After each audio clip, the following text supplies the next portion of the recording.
hope you're doing mountain climbers with bands, because if you're not, you're missing out. But there's a problem. A lot of people don't set the band up correctly when it comes to mountain climbers. They put the band too high. They don't position it where they really need to position it. So I thought I would take and show you exactly how to set the mountain climber up so that you're in good shape. First of all, I don't think you need a big band. I think a super micro, a micro, maybe a red band, it's really all you need, because all you're looking for is proprioceptively to load that mountain climber so that the right muscles kick in where you want them to kick in. Let me show you what I mean by that. If I take the band and I press it way up on my shoulder blades, which is a lot of times what I see with mountain climbers, and I go into my mountain climber, my shoulder blades are going to be what pushes into the band. Therefore, I'm really going to be activating my protractors of my shoulder blade muscles.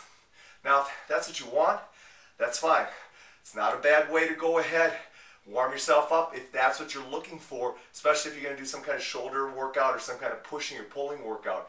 To get the scapular stabilizers working and get those protractors kicking in, great idea. But for most people, mountain climbers are for their trunk.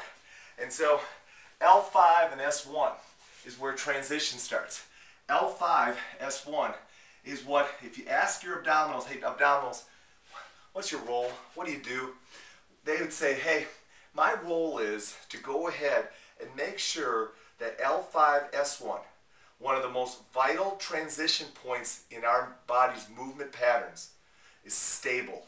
And so I want to make sure I keep that area stable. Now, stable means not moving too far.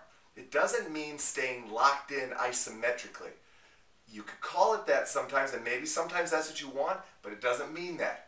Stabilization really functionally means protecting the joint from going beyond what its capabilities are anatomically. So, that said, we're going to put the band right along L5, S1, which essentially, if you want to tell people correctly, just put it on your belt line.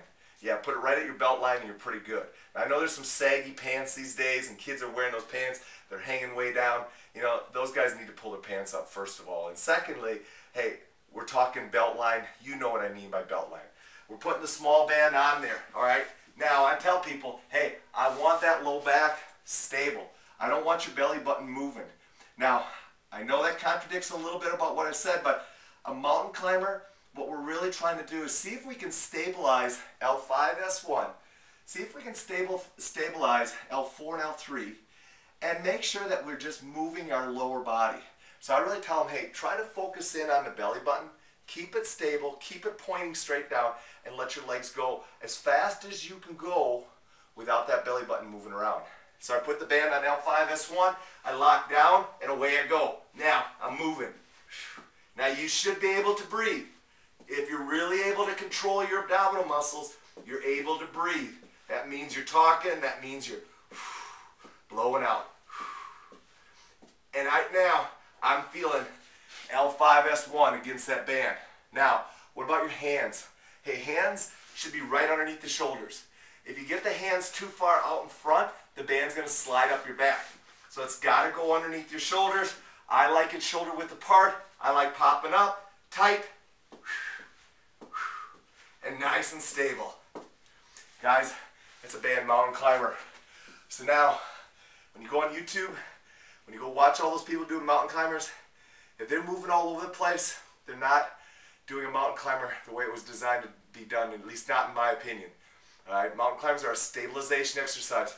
They're trying to stabilize L4, L5, L5, S1, unless you're trying to get your shoulder girdle warmed up.